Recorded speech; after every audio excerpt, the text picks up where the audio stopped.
San Sebastián, una gran universidad, presenta Agenda Joven en CNN Chile.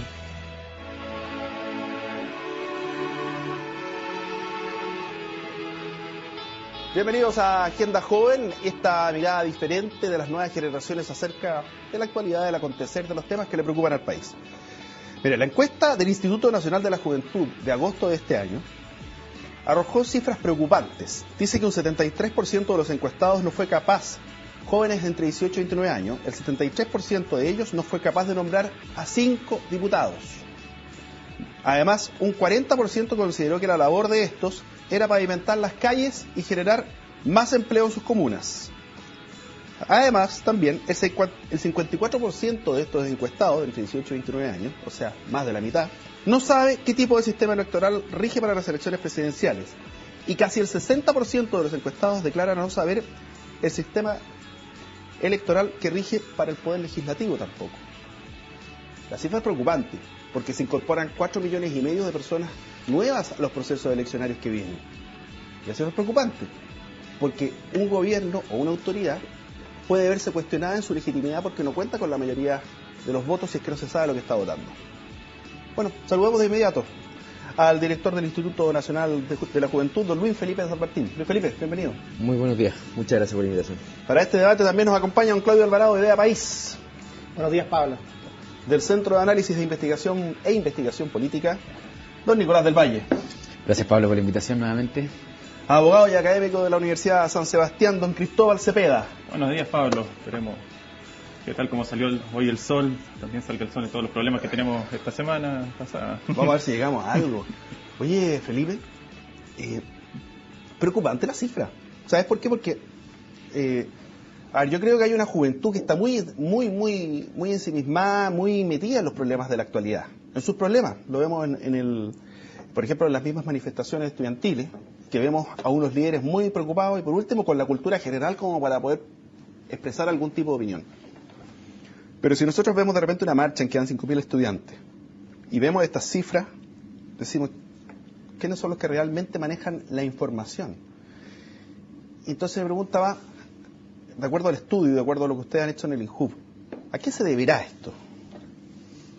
Yo creo que hay varias cosas que se desprenden de la encuesta. Primero, la encuesta pregunta otras cosas que tienen que ver también con la intención de voto de los jóvenes, por ejemplo, que en general se ratifica que si bien vamos a esperar que más jóvenes voten versus cuando están inscritos de manera voluntaria y no automática, cuando el 18% de los jóvenes están inscritos, ahora vamos a pasar a un 33%, un 30%, lo cual no todos son malas noticias, pero sin embargo esta encuesta sí muestra cosas como las que tú dijiste, que hay un desconocimiento total.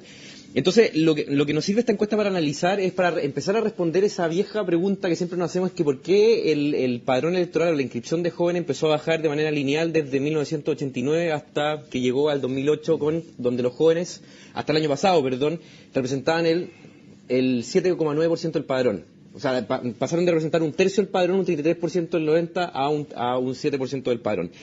Y en gran parte yo creo que se explica por el desconocimiento que hay sobre el sistema político, sobre lo que hacen las autoridades. O sea, hay un genuino llamado de toda la clase política, yo creo que todo el mundo dirigente a que los jóvenes se integren, y de hecho muchos, de los cuales me incluyo, emplazamos a los jóvenes también a que asuman su responsabilidad. Pero también reconozcamos que es bastante difícil, casi imposible, que los jóvenes se integren con ganas a una institucionalidad que desconocen en absoluto. O sea, ¿cómo le vamos a pedir a los jóvenes que pasen, por ejemplo, hoy día de la asamblea, de las tomas, con las cuales estoy, de hecho, ideológicamente ni siquiera prácticamente de acuerdo, o sea, ideológicamente en desacuerdo absoluto? Pero cuando yo hablo con esos jóvenes y les digo, oye, el método, el mecanismo de colectivo de toma de decisiones es otro el que se ocupa en la sociedad. Nadie pensaría, por ejemplo, que el presidente de la República se eligiera en una asamblea gigante en un estadio, pero cuando uno trata de entrar en esa discusión con los jóvenes, se da cuenta que hay un divorcio absoluto entre las mecánicas colectivas de toma de decisión que tienen que llevar los jóvenes en los colegios y lo que ocupa el resto del país desde que tienen 18 años cuando son ciudadanos. Y ese divorcio tiene que ver con que hay una educación cívica que parte desde las casas, que también en los colegios, que es muy débil hoy día. Hoy día los temas no se conversan, hoy día no hay una transición como suave entre el mundo estudiantil y la toma de decisiones del mundo adulto, y yo creo que esta encuesta lo que viene a reflejar es que efectivamente los jóvenes no entienden cómo funciona el mundo político y tampoco les interesa. ¿Qué porcentaje es el que no entiende lo que lee? Iba yo. Yo creo que, bueno, tres cosas respecto a lo que decía Luis Felipe y también a tu pregunta inicial. En primer lugar, yo creo que es importante tener presente que esta encuesta, si bien los datos son bastante creíbles por la desafección generalizada respecto al sistema político, según lo que yo entiendo, lo que se ha publicado es un muestreo no probabilístico. O sea, en estricto rigor, no es metodológicamente serio o categórico. No, este es el estándar de todas las encuestas telefónicas en Chile partiendo por la IMAC, por ejemplo. O sea, con ese mismo argumento tú podrías efectivamente desechar cualquier encuesta telefónica. Estoy de acuerdo que puede tener, de acuerdo al muestreo, efectivamente hoy día el sistema por encuesta telefónica tiene algunas... El tema, disculpa, el tema efectivamente telefónicamente es igual que la generalidad de la industria, pero el tipo de lo que dice, todo el estándar de la industria. En estricto rigor, uno no puede sacar conclusiones categóricas de que esto sea una radiografía de la población, sino que solo en estricto rigor de la muestra. Ahora, ojo, yo creo que no obstante eso, igual son muy creíbles los datos. ¿Y por qué? Porque esto no es de la nada, no es un fenómeno aislado. Uno piensa en la IMAR Bicentenario, por ejemplo, que señala Luis Felipe, y le preguntan a la gente, ¿cuánta confianza tienen las siguientes instituciones? Partidos políticos, 75% de la gente dice poco o nada. Y así con toda la generalidad de los números respecto a todas las cosas. Entonces yo creo que, sin prejuicio de lo que decía, efectivamente son creíbles. ¿Y qué es lo importante al respecto? De que tal como preguntaba Pablo, en un contexto aún más general, pues. La gente no entiende lo que lee. Si tú hicieras las preguntas de generalidad de la población también respecto a, no sé, que mencionen las regiones de Chile o las capitales, o sea, el programa es como más general. Yo creo que no son tan sorprendentes los números, lo cual a su vez lo hace aún más grave. Es un contexto de mucha desafección y de mucho desconocimiento que yo creo que no colabora en nada a intentar mejorar las cosas, porque como decía Luis Felipe, efectivamente vemos panoramas de mucho asambleísmo, poca rigurosidad del debate, las tomas. Y le pregunto a Cristóbal también. A ver, yo tengo la sensación, y esto es una sensación que no tiene ninguna validez más que la sensación de un periodista, de que Chile ha vivido un proceso de bastante estabilidad política, de harta estabilidad política. Por lo tanto, no existe ese impulso que había en el momento del plebiscito del sí y el no de participar en política, porque se ve que todo está ahí, se ve muy lejano y además está desprestigiado. ¿No será que esa falta de interés es justamente porque se sienten a lo mejor satisfechos? ¿No ven que la cosa está candente? Bueno, yo en eso estoy de acuerdo contigo. Efectivamente, después del año 90, a diferencia de los 50 años antes, no sé, entre los años 40 y el plebiscito del 88 y las elecciones del 89, desde el 90 en adelante Chile ha vivido como en una cierta convergencia en materia socioeconómica, en mucha estabilidad, sin grandes crisis, a diferencia de 40 años atrás, en donde prácticamente, no prácticamente, nos matamos, de hecho, por causas políticas. Eso ha causado que, claro, muchos jóvenes no se interesen. La frase paradigmática era la del Chino Ríos, no estoy ni ahí. Sin embargo, yo creo que en los últimos años, especialmente desde la Revolución Pingüina en adelante, los jóvenes en general le han tomado mucho más peso a la política y se han interesado mucho más porque les han tocado temas que a ellos los tocan profundamente. O sea, la persona que tiene una deuda por sus estudios de educación superior sí está tocada en algo muy sensible para él y sí va a intentar participar en política. Ahora, respecto a la encuesta que hizo el INJUB, igual yo estoy bastante preocupado. Por lo que vi en la encuesta, en general me da la impresión de que hay como un 30% de los jóvenes que sí están interesados en política, que sí quieren participar, que pueden que hayan ido a marcha,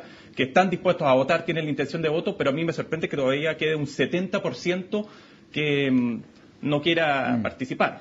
En ese sentido, quizás es bueno también como sacar una primera conclusión o al menos una idea sobre la mesa, que es que, a diferencia de lo que muchos pensaban, las reformas estructurales del tipo inscripción automática, voto voluntario, que pueden ser discutibles, yo estaba en contra, ya está aprobada, pero en cualquier caso, sea que uno esté a favor o en contra, no son la panacea. O sea, aquellos que creían, que no era el caso de Luis Felipe probablemente, pero sí yo lo vi en ciertos debates, ciertos exponentes que decían, con esta reforma va a cambiar el panorama radicalmente, o sea, la desafección sigue igual, porque lo que la gente parece tener la molesta es más bien un modo de ejercer la política y un modo de entender la política egoísta, preocupado del propio interés, y no tanto estas cuestiones que lo vemos a la fecha. O sea, si uno le da credibilidad a los datos... Pero cuando el gobierno impulsó la inscripción automática voto voluntario, no se buscaba, lo que nunca se buscó fue efectivamente cambiar el comportamiento, sino que responder... Es una división ideológica que tenemos el gobierno con respecto al voto, si tiene que ser un deber cívico o una obligación jurídica, y el gobierno lo vemos nosotros el voto como un deber cívico, o sea, ese que está radicado en la mentalidad de las personas y en la convicción de las personas, y por ende, hemos tenido esta discusión y es una excelente discusión muchas veces.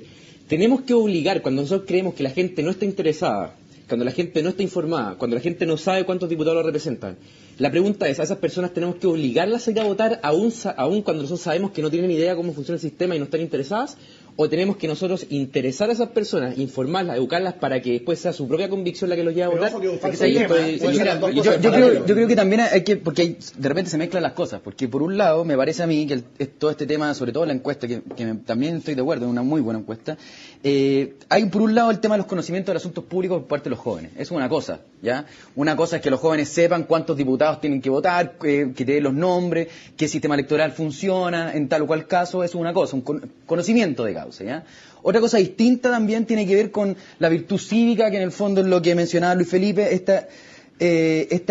porque muchas veces no van a tener mucho conocimiento, pero sí van a tener convicciones políticas, ¿sí? Y eso también es notable. Mucha de la gente que está marchando en la calle hoy día en el movimiento estudiantil probablemente no sabe el sistema electoral ni conoce el nombre de ningún diputado, sin embargo tiene convicciones políticas y está dispuesta por ellas a salir a la calle. ¿Cómo puede tener convicciones ¿Ya? políticas? Yo no quiero decir que son distintas, yo no quiero salvaguardar esta segunda visión, quiero dejar eso claro. ¿Una pasión? Entonces, ¿Una pseudopasión política? Bueno, ¿Por qué? Porque a eso me refiero con si tú convicción. no sabes qué puerta tocar, no sabes a quién reclamar, claro, y le achacas responsabilidad a quien nos corresponde... A eso es lo que quiero decir. No sé si un tema emblemático fue por ejemplo, fue el de la discusión de Girardi. ¿No se acuerdan de esa discusión? Cuando Girardi propone aumentarse 2 millones de pesos las asignaciones de un día para otro parlamentarios, yo creo que nunca se le hizo la pregunta correcta, que era una pregunta evidente. Todo el mundo le decía, ya, pero ¿por qué 2 millones, etcétera? Ok, porque había un tema de la magnitud que era escandalosa. Pero él cuando justifica y cuando manda la carta al Senado, no sé si se acuerdan, él justifica estos 2 millones de pesos diciendo que su circunscripción era muy grande y que él por lo tanto no alcanzaba a atender a la población. Y la pregunta que yo le hice hecho es, por ley usted tiene que tramitar leyes, proponer proyectos de ley, discutir proyectos de ley y segundo, fiscalizar la labor del Ejecutivo. Su labor principal no es andar poniendo asistentes sociales ni atender gente para prometer cosas que en realidad debiese prometer el alcalde. Entonces, ¿por qué esa plata que usted está pidiendo no mejor la enfoca en mayor asesoría legislativa para que usted hagan mejores leyes, para que dejen algunos senadores, por ejemplo, buscar la ley en Wikipedia? ¿Por qué no lo ponen en mayor asesoría periodística para comunicar las cosas que usted está haciendo? Todo enfocado hoy día a este tema territorial. Entonces, a lo que voy... Porque políticamente es más rentable esa respuesta que la otra. tema. Es que eso es muy interesante. Ese es el tema. Porque los diputados los diputados y los senadores son los que prometen pavimentación de calles también, prometen hospitales, prometen comisarías, prometen puentes, cuando en realidad administrativamente el ciudadano debiese saber que no tiene ninguna atribución para hacerlo. Claro, que no tiene nada concreto para ofrecer, porque si yo voy a hacer el puerta a puerta en calidad de candidato a diputado, a ofrecer, por ejemplo, que se va a hacer un cambio estructural en la asignación, por ejemplo, de Codelco, la señora dice, ¿sabes que se ve muy lejos?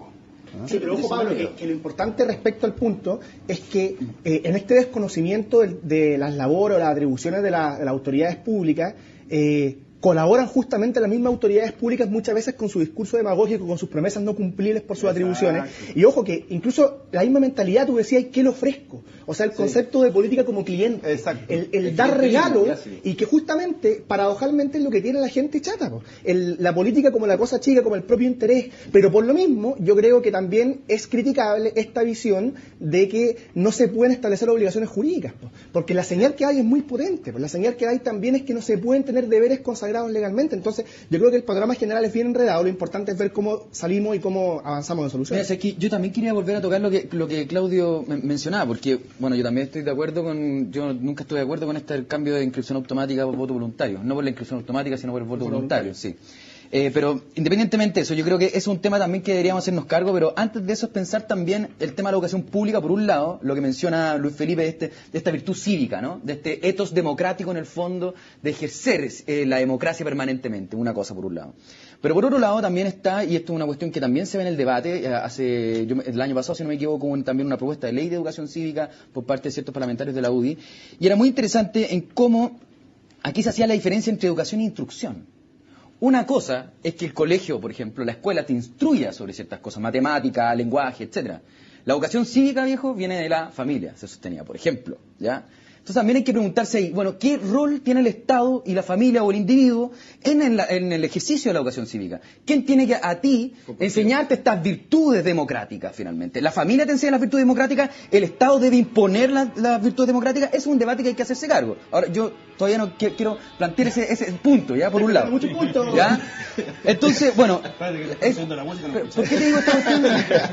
Hay que tenerlo claro también que una cosa es desconocimiento de la política, de las cuestiones clara, que uno lo puede ver en un manual de ciencia política, por un lado, y otra cosa totalmente distinta son la virtud cívica que se quiere ejercer, ¿ya? Sí, hay esa un cosa punto. A ningún diferente. caro le enseñan economía, por Como ejemplo, dice en la el radio colegio, Bio, pero saben desempeñarse en cosas básicas económicas para por tener interés. opinión hay que estar bien informado. Entonces, si está bien informado y no quiere opinar, es una cosa. Pero fíjate que el conocimiento y la información no está, o sea, el conocimiento y el ejercicio, esta distinción que hace acá el compañero, yo creo que efectivamente el panelista, el camarada.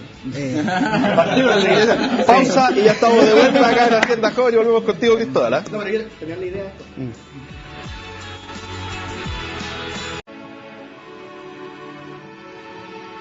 Volvemos. ¿Cuál era la idea que dejaste a la mitad? A ver, retómala para la gente que se está sintonizando. Compañero Nicolás. No, esta distinción que él hacía entre que por un lado está el conocimiento respecto a la actividad política y por otro las convicciones como la gente que marcha, yo estoy de acuerdo en que se distinguen, que no son exactamente lo mismo, pero yo creo que tampoco es prudente o sensato promover una separación radical, porque lo que uno debería aspirar es que en política las convicciones sean convicciones racionales, y que en consecuencia sean las razones que se encuentran las que permiten el diálogo y la deliberación pública. Entonces, lo que uno no tiene que promover, me parece a mí, son las convicciones irreflexivas o acríticas, porque justamente terminamos en apasionamientos que no permiten una auténtica conversación. Pero yo creo que se da mucho hoy día, por ejemplo, en muchos de estos cabros que tú veías en las tomas, ¿cachai? Y que a veces efectivamente repiten un discurso y no tienen ni idea de lo que están diciendo, y eso pasa. O sea, una cosa el gallo que se moviliza sensatamente y otra la toma por la toma. Lo que no me gusta es que, y lo he visto en algunas tomas, lo he visto conversando con algunos, que yo a veces siento que algunos, no todos, son utilizados porque no saben ni para qué van. Es porque una choreza quedarse en el colegio en la noche, no gusta. La toma como instrumento legítimo. Pregunta. Yo quería tomar un tema por lo Tómelo nomás entonces, antes que yo le pregunto. Que ha repetido mucho esto de la virtud cívica, y yo encuentro que efectivamente es un tema muy importante. El tema de la virtud quiere decir de que una persona esté habitualmente desarrollando un interés por algún bien, y en el caso de la virtud cívica es por el bien público, por el bien de todos, y ese es el bien común. Es por eso de que yo estoy muy de acuerdo con Nicolás en que hay que desarrollar la virtud cívica, que es generar un interés por el bien común. Ahora bien, ¿qué quiere decir esto?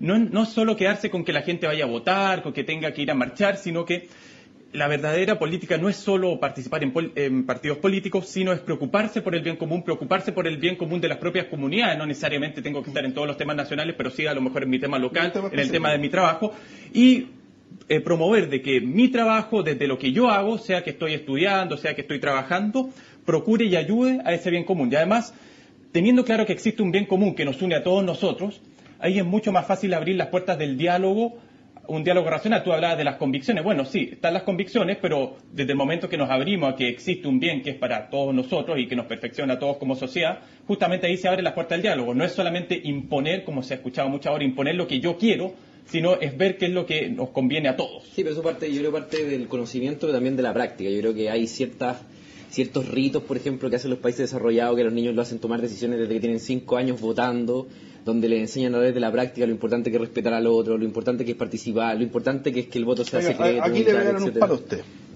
Él dice, Seba Godoy Elgueta, así lo leo, debe ser Sebastián Godoy Elgueta.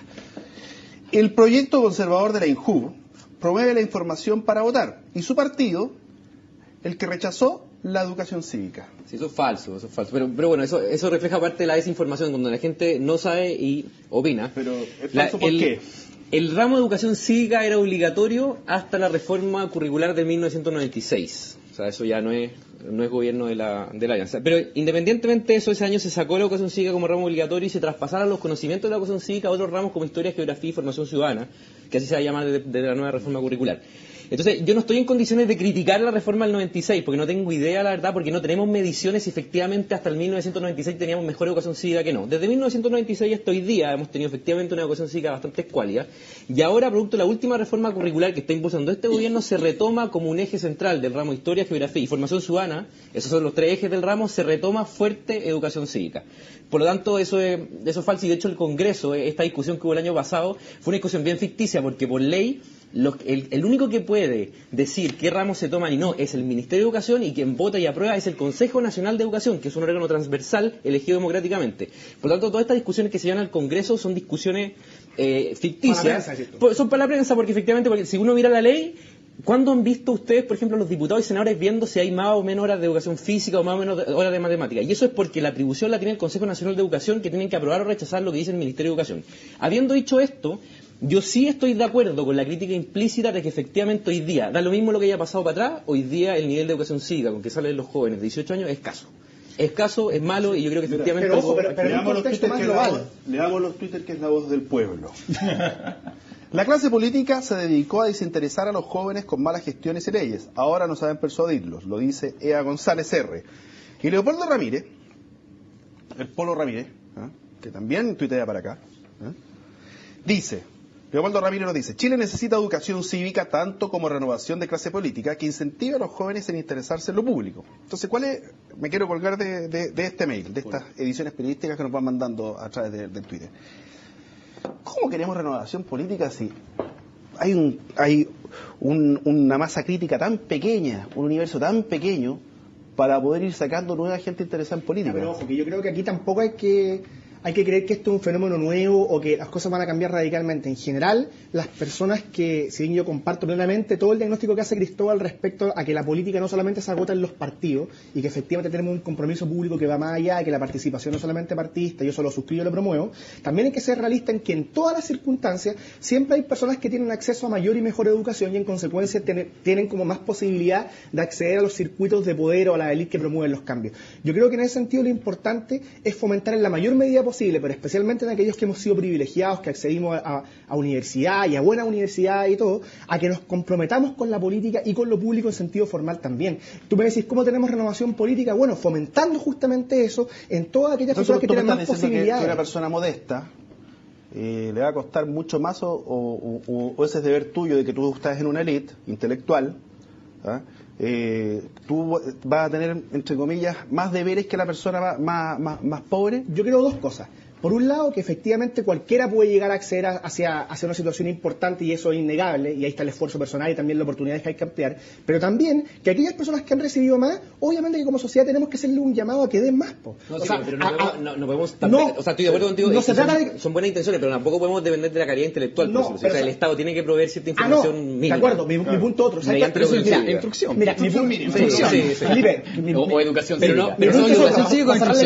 Mi punto es otro, es que muchas veces nos encontramos con que aquellas personas que han recibido más no están ni ahí con lo público. Y eso muchos de nosotros lo vemos en nuestras universidades, con personas que tienen mucho que aportar, que han tenido una buena educación, que su familia la ha apoyado, pero que están preocupadas cuando salen... Incluso en las clases con alto ingreso es muy escasa. O sea, de hecho yo creo que de hecho la encuesta que nosotros hicimos es bien transversal, y tú le preguntás en cualquier colegio, supuestamente colegios de gente que tiene alto capital social, que supuestamente la familia debiese otorgarle buena educación, que tienen más recursos que el resto, más oportunidades, y la educación cívica también es bastante escuálida. La educación cívica es escuálida, pero incluso más atrás el compromiso de la preocupación por lo que pasa con la sociedad es muy escuálida. O sea, ¿cuántos están preocupados del viaje, de la carrera, pensando en lo que van a ganar? O sea, yo creo que el tema es bien profundo. Entonces, renovación política, entre otras patas, yo creo que tiene que ver con que fomentemos a nuestras personas cercanas, a la gente que está en la universidad, que se meta en esta cuestión. Pero al respecto, ¿qué opina usted, por ejemplo, de las señales que da el sistema electoral? Porque ese es un tema que nosotros levantamos y que generó harto ruido. Por ejemplo, cuando nosotros propusimos que se limitaran las reelecciones de los cargos públicos, por lo menos a 2 o 3 elecciones máximo,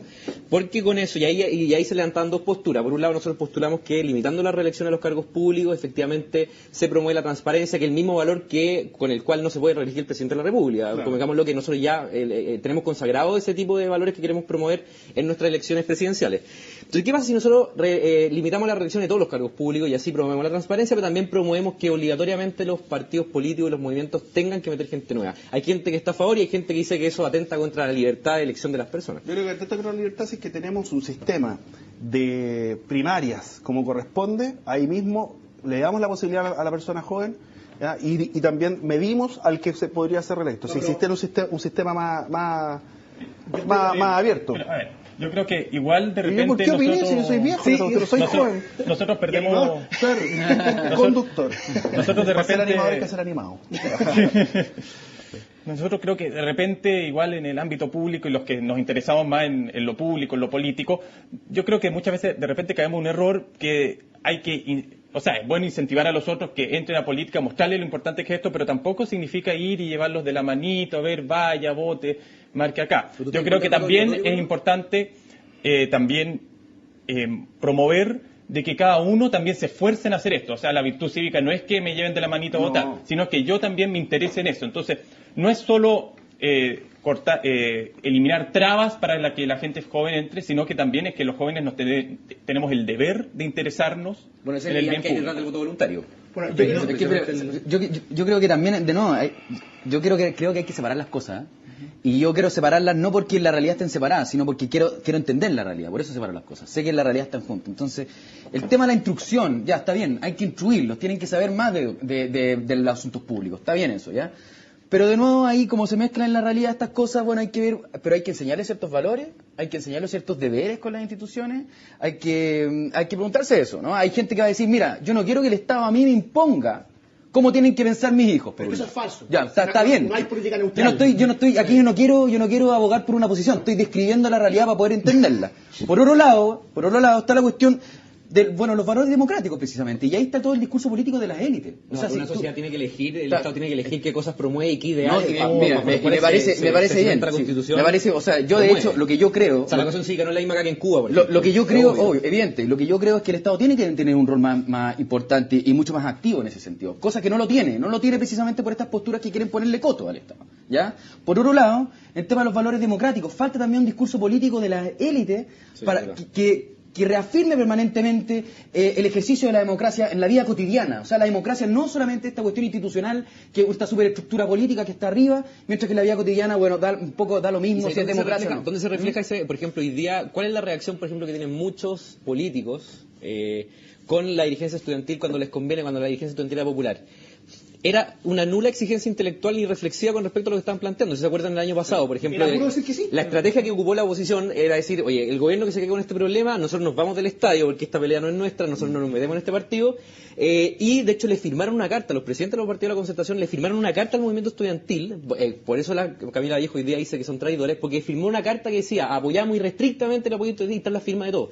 Y ese tipo de cheque en blanco, lo que hace al final es que invalidan a la clase política con respecto a los jóvenes, porque al final del día los jóvenes, cuando ya les dicen 5 veces que sí, cuando saben que están pidiendo cosas que van más allá de lo que ellos realmente quieren, y la clase política igual les dice que sí, ya no hay ni el más mínimo como desafío intelectual ni reflexivo, y al final esa clase política termina desprestigiada. Y hoy día lo que me pasa a mí es que esta generación joven hoy día está tan embalada, entre comillas, y va con tanta fuerza, y no tiene arriba en la generación adulta como líderes que efectivamente los desafíen un poquito intelectualmente o los llamen a la reflexión, que yo creo que efectivamente van a ser mismos líderes de nuestra generación los que van a tener que ponerle un poquito, o los mismos líderes estudiantiles, que van a tener que oponerse un poquito a este exceso de confianza y de peticiones y falta de reflexión, y decir, paremos, es que hay cosas en las que estamos pidiendo que realmente no van para ningún lado. Interesante eso, porque, vamos a hacer una pausa. Sí, no, muy breve. Yo creo que efectivamente una cosa es escuchar y dar espacios de participación,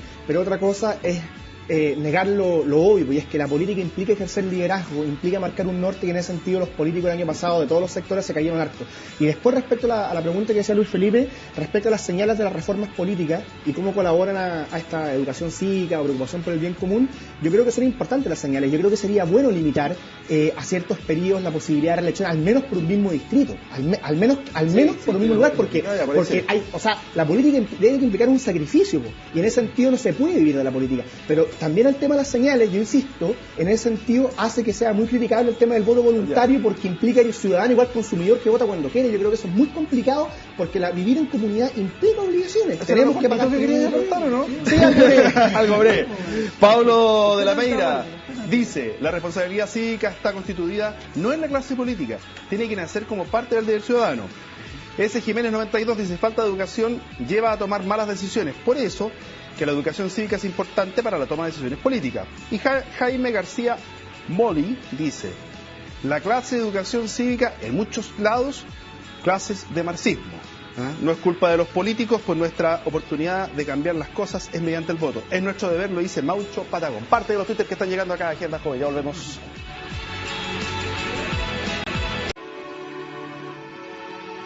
Vamos a leer algunos Twitter. Me encanta leer los Twitter. Desde los colegios, porque si analizamos los jóvenes, sigue el ejemplo de los padres quienes no tienen educación en el tema.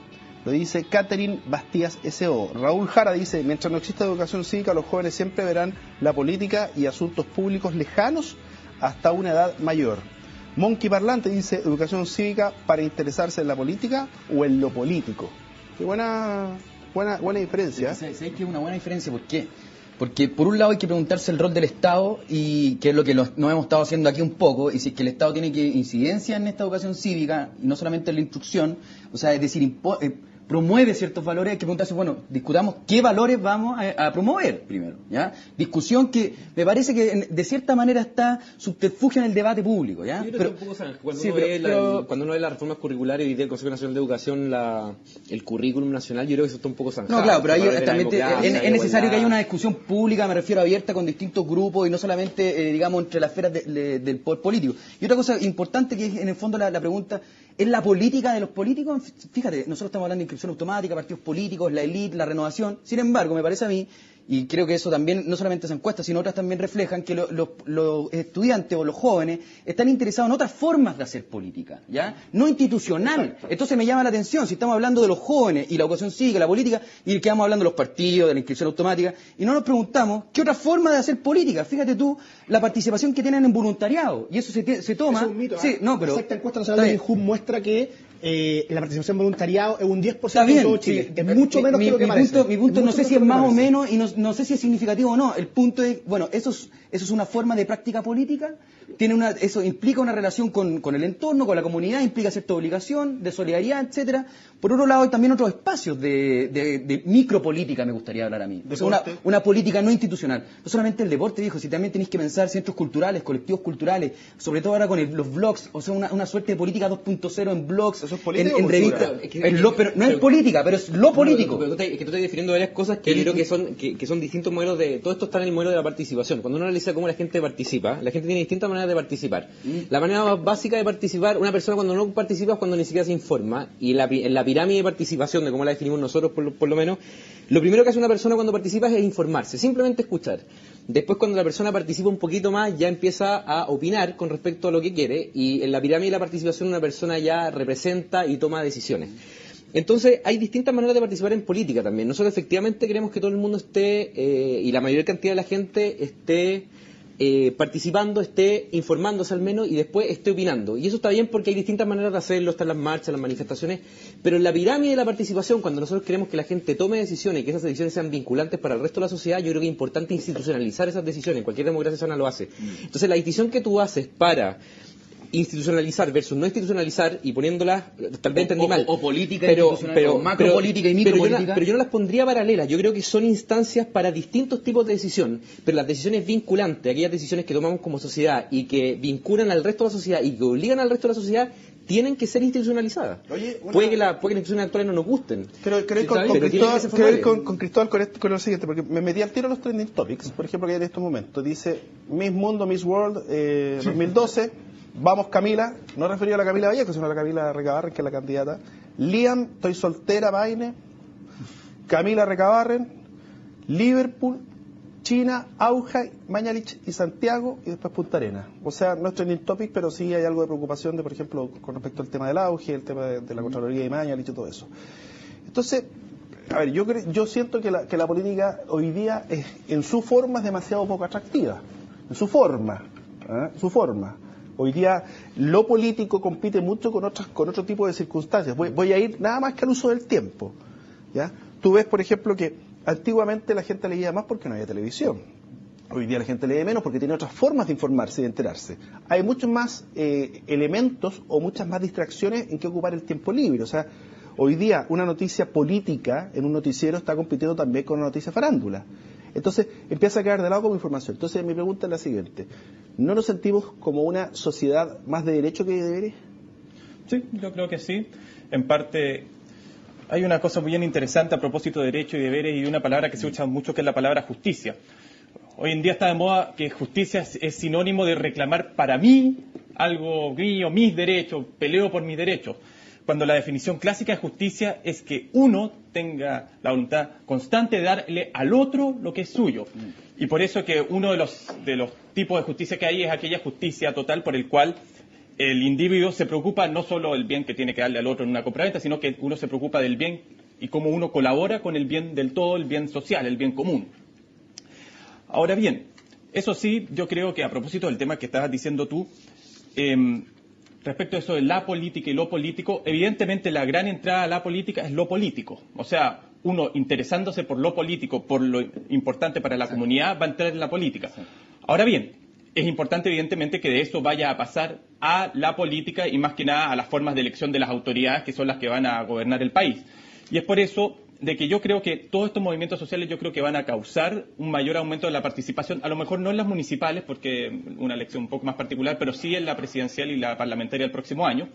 Y yo creo que hay aquí sí un gran desafío, no solo al Estado, porque todo el mundo habla que el Estado de educación cívica. No, el desafío no es solo el Estado. No. Si queremos una democracia en donde hayan diversos grupos, entre ellos los partidos políticos, interviniendo y buscando cómo influir en política, ellos también van a tener que esforzarse ahora por captar más adherentes. Y yo creo que la inscripción automática ayuda. Lo que dice Cristóbal es bien relevante para responder lo que preguntaba justo antes Pablo, de que por qué la política es poco atractiva. Y yo creo que justamente por el modo en el que hoy día es percibida en general por la población. ¿Qué es lo que ve la gente? Que los políticos en general, esto es lo que percibe, hay que entrar a ver si están así o no, pero hay una imagen de falta de legitimidad. Ve que los políticos buscan su propio interés, reelegirse en los cargos públicos, política igual, lucha por el poder.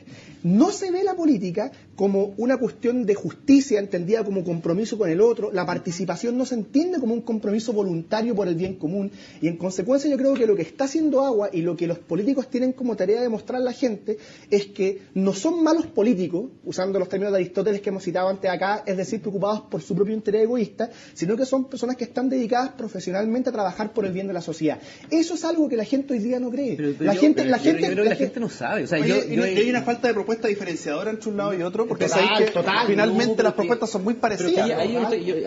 Ahí en este punto en particular yo no estoy de acuerdo contigo. Yo creo que efectivamente, de hecho, parte de las cosas que estamos tratando de mostrar con esta encuesta es que hoy día la gente no conoce. Entonces, hoy día efectivamente cuando tú no conoces, es imposible que tengas algún grado de cercanía, algún grado de empatía mínima. O sea, cuando tú no conoces, efectivamente se abre, y de hecho la ignorancia de la gente es el mejor camino para el populismo. ¿Qué es lo que dice el populismo? Y uno ve las candidaturas, por ejemplo, que están saliendo, y hay candidaturas emblemáticamente populistas que uno dice, ¿cómo alguien que sabe las atribuciones que tiene el presidente de la República puede estar votando por alguien que opina A, B, C, que uno sabe que en realidad no lo puede prometer? Pero en realidad hay un desconocimiento tan grande que efectivamente aparecen personajes que se aprovechan de esta ignorancia absoluta y empiezan a prometer cosas que no se pueden, y la gente dice, si en realidad mira, este compadre me está ofreciendo cosas tan fáciles que nadie más me puede ofrecer, yo le creo y lo acompaño. ¿Y la diferenciación entre proyectos concretos, proyectos que se pueden hacer? No, pero para terminar la idea, yo creo que hay un desconocimiento grande que también perjudica el sistema completo. O sea, cuando yo veo la IMARC, por ejemplo, a mí, yo soy de los que realmente, porque yo participo en política, yo estoy dentro del gobierno, entonces cuando la IMARC sale que, por ejemplo, el 18% solamente aprueba el Senado, a mí me amarga, me preocupa mucho, porque eso no es para festinar sobre el Senado y decir que se vayan todos. Eso es preocupante porque eso habla no de los senadores que están hoy día, eso habla de la institución. ¿Y la diferenciación? Pero hoy día yo insisto que la gente no tiene idea de lo que hace el Senado. La diferenciación. Espérate un poquito, quiero ir al tema de la diferenciación porque creo que ahí te voy a dar el pie para que conteste.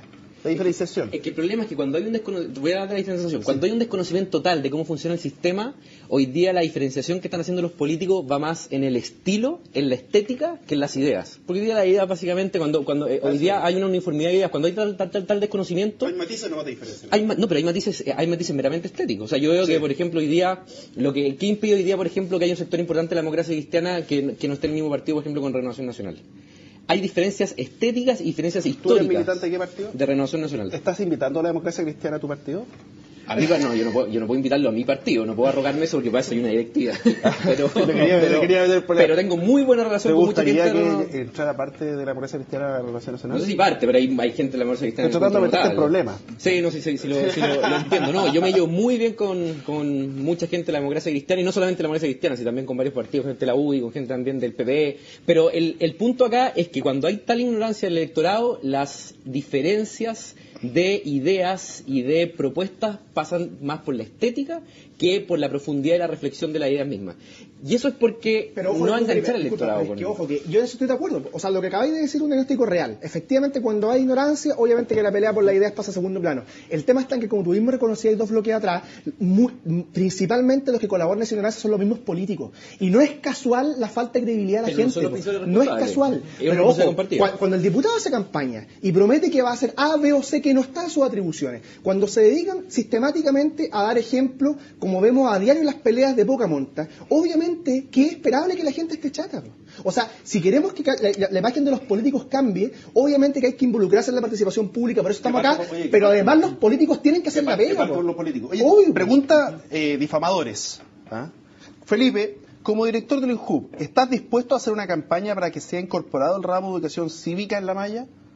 Ya, eso ya, lo acabamos de tratar, así que voy a aprovechar de decirlo nuevo, pero cortito. No, pero es para difamadores, porque son importantes. No, nosotros estamos... 47.787 seguidores, los cuales me incluyo. Yo estoy absolutamente a favor de que la educación cívica sea considerada en la malla.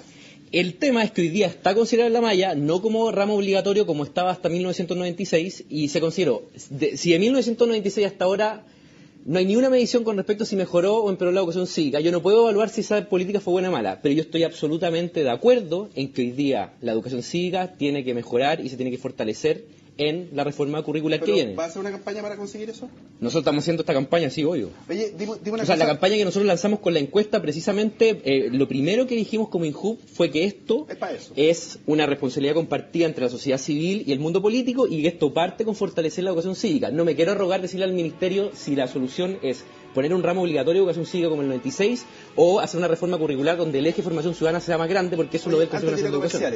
Antes de ir a comerciales, responda en concreto. ¿Cuál es el presupuesto anual del INJUB?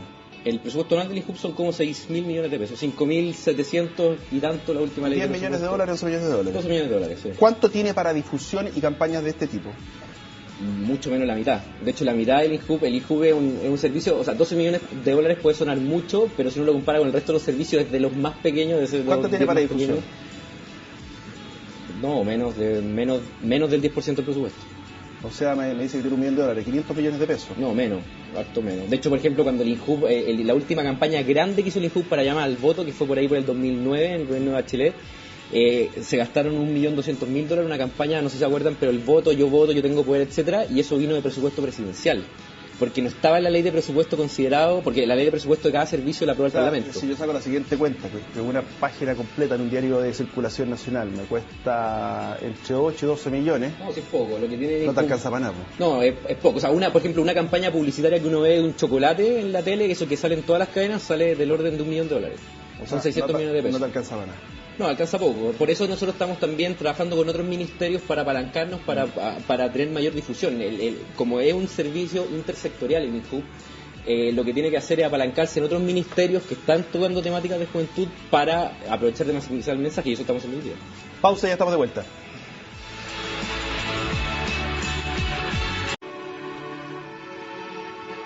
Volvimos. Le damos algo de Twitter, mira.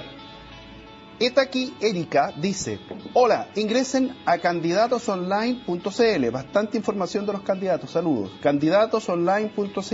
Se refiere a los candidatos municipales, si no me equivoco, porque yo me metí a esa página.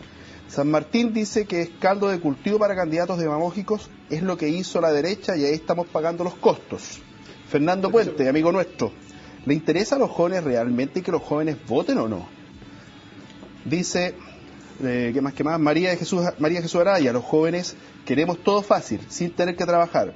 Por eso se pide un cambio sin siquiera estar inscrito para votar. Ya, eso es bien interesante, Pablo, porque acá hemos hablado mucho de educación cívica, y yo también soy de los que cree que un mejor tratamiento de las materias propiamente cívicas en los colegios obviamente colabora, pero claramente ahí no está la panacea, nuevamente. O sea, y una cuestión importante de recambio cultural es justamente esa, que está muy arraigado esto que tú decís de los derechos, pero no del compromiso con el otro, de buscar el deber del otro. Y en ese sentido yo creo que hay que preguntarse por qué pasa eso como sociedad, pues porque este es un tema que ha salido frente a diversos debates que hemos tenido en este panel, y concluimos en lo mismo. De hecho, la misma crítica del año pasado: ¿por qué el movimiento estudiantil tiene tanto como arrastra en la población? No porque comparta sus propuestas específicas respecto a la materia educativa, sino porque hay una especie de reclamo generalizado contra una sociedad articulada en torno a puros derechos individuales, y en consecuencia una como conciencia instalada de que hay que comprometerse con el bien social, pero eso tiene que partir también por cada uno de nosotros. O sea, un par de títulos. El primero, que me parece así, simpático pero aportador y simpático: Historia de Chile Universal, Filosofía, Educación Cívica, Antropología, clases de formación de alumnos, salen muy en pelota, dice. Y dice acá, C. Rubio Haring, y eso para ti, Cristóbal, que no sabe que lo comentemos, Dice, el desinterés es porque el voto no representa la diversidad ideológica, cultural y política que hoy existe en Chile. ¿El voto? El voto. Eso es una contradicción, ¿no? No, porque yo no entiendo. Que la oferta es muy homogénea. Sí, yo creo que por ahí va. Entonces, Pero yo no estoy para nada de acuerdo. De hecho, estoy interpretando el tuit. Yo no estoy para nada de acuerdo. De hecho, las municipales, no puede haber oferta más heterogénea en Chile que las elecciones municipales. ¿Cuántos candidatos, por ejemplo, del mundo de la diversidad sexual están? No sé. Ellos tendrán ¿Cuántos que candidatos de centros culturales independientes? ¿Cuántos centros culturales de casa ocupa? No consideras que tu opinión o tu posición no está representada, bueno, lo primero que hazlo tú. No es que te vayan a buscar. ¿Y por qué ejemplifico las municipales? Porque cada vez que converso con alguien que me dice, no, es que el binominal no deja participar, no, es que la oferta heterogénea, yo le digo, ya, ¿y las municipales qué opináis? Y quedan mirándome con cara de que no entienden. Las municipales son absolutamente proporcionales, está sistema de repartición, o sea, si hay una elección, un tipo de elección en cualquier parte del mundo que permita más diversidad, en las municipales y los jóvenes tampoco votan. Pero, Luis Felipe, también hay lucas. ¿Cuánto sale por voto la inscripción? O sea, por inscripción en una notaría. ¿Cuánto sale eso? ¿Sale plata? No, ¿Quién pone las lucas ahí? Este es un buen punto, el financiamiento. ¿Ya? De hecho yo soy de los que cree que la principal barrera para que los jóvenes entren en política, excelente punto, es mucho más el financiamiento de los jóvenes en la política, las candidaturas y los partidos políticos, porque el riesgo es alto, porque si bien el Estado después les devuelve la plata por voto, el riesgo es muy alto. Es más, yo creo que el tope viene más por el financiamiento que por el sistema electoral. Bueno, bien diverso en todo caso, porque si te das cuenta, hay un personaje de la farándula que está de candidato a concejala. Pero eso también, Pablo, es bien preocupante, porque seamos sinceros, y esto yo se lo he escuchado a gente de al menos 2 partidos que llevan a estos personajes que lo han llevado, no los llevan porque representen las ideas del partido, los llevan por la misma lógica de ganar el cargo por el cargo, les da lo mismo lo que hagan. O sea, es una cuestión que también de algún modo manifiesta cómo hoy día se entiende la política. No quiere decir que alguien de la farándula no pueda aportar, pero ¿por qué los llevan? Ya para cerrar. En una oportunidad yo estaba almorzando con un personaje de la farándula muy conocida, que había sido alcaldesa. Y me tocó un almuerzo. Entonces dice que estaba esperando que el partido... Velarco, ¿no? ¿Ah? Entonces ella dice que estaba esperando que el partido le designara un municipio. Y le designa San Joaquín. Corta el teléfono y me dice... Oye, me designaron San Joaquín. ¿Dónde queda? Fantástico. ¿Dónde queda? Primera pregunta. Entonces, ahí va a tener que enfrentar el problema de la legua. No me dijeron nada. Entonces, bueno, por eso no salió, gracias a Dios. Oye, libro que recomienda, ya terminamos. Sí, 2 cosas muy breves para cerrar. La segunda va a ser el libro, tranquilo. No, sin problema, me preocupa el breve, no el libro. No, un llamado que también recapacitemos como sociedad. A que si queremos fortalecer la comunidad y el espíritu social y lo cívico, tenemos que partir por preguntarnos cómo hoy día estamos apoyando a la familia a cumplir su rol, si dónde se aprende a comprometerse con los demás ahí. Y respecto al libro, hoy día estamos en el Día de San Alberto Hurtado, un ejemplo con su testimonio y con sus ideas de la preocupación por lo social, así que Moral Social de San Alberto Hurtado, absolutamente recomendable, escrito en otra época, pero con muchos de los temas ahí tratados hoy día vigentes. Un blog, un libro, película, lo que usted quiera. Un blog, libro, lo que tú quieras. No, yo la nueva, acabamos de lanzar la página del INJUB, que estamos tratando de actualizarla constantemente con mucha información, www.injub.cl. Ahora tenemos también los premios nacionales de la juventud, donde la gente puede votar por 7 categorías distintas. Y también están los últimos estudios que hemos sacado. No está solamente este estudio. A mí me encantaría que la gente que no lo ha leído... Vamos a ponerte el GC. www.injub.cl. Hay varios estudios. Tenemos el estudio Jóvenes y Política y también tenemos un estudio que hicimos y un reportaje a cómo votan los jóvenes en las universidades con inscripción automática todo el Libro. O sea, libro, que lean lo que quieran y que lean, eso es lo más importante. O sea, el problema más que recomendar un libro en general es que lean historia, lean filosofía, o sea, lean literatura, los clásicos, y en la medida que lean van a seguir leyendo. Ahora, más que un libro, a mí se me ocurrió una película que es La vida de Tomás Moro, justamente se llama Un hombre de todos los tiempos, y que justamente nos muestra lo que es un verdadero político comprometido con los ideales y preocupado por el bien de su país. Muy bien. ¿Y usted un librito, una película, un blog? Cortito, sí. Porque me quedan 12 segundos. Libro Jóvenes, Participación y Construcción de Ciudadanía, editado por Raúl Sarsuri, de CESC Ediciones. Y lo otro, si queremos entender a los jóvenes y la política, vamos a las tocatas, vamos a los centros culturales independientes, vamos a lo que está pasando en los barrios patrimoniales, porque con el voto parece que no pasa nada. Y también, Pablo, www.ideapaís.cl, tenemos estudios de esto, me recuerdan, así que aprovecho de Idea País. Y por supuesto, Agenda Nacional, un pequeño aporte que hacemos para que la juventud participe. Ellos participan. Ahí está el GC del sitio del INJUV, www.injuv.cl, www.injuv.cl. Hay que meterse, hay que buscarlo. Muchas gracias por haber participado a través de los Twitter, porque son realmente casi, no, la verdad no hubo troleo, no nada, sino que siempre aporte, siempre la gente. Tenemos panelistas que ya son nuestros, Pablo de la Peira, para qué decir, Fernando Fuentes, otros que siempre nos aportan y algunos hasta nos mandan información. Muchas gracias.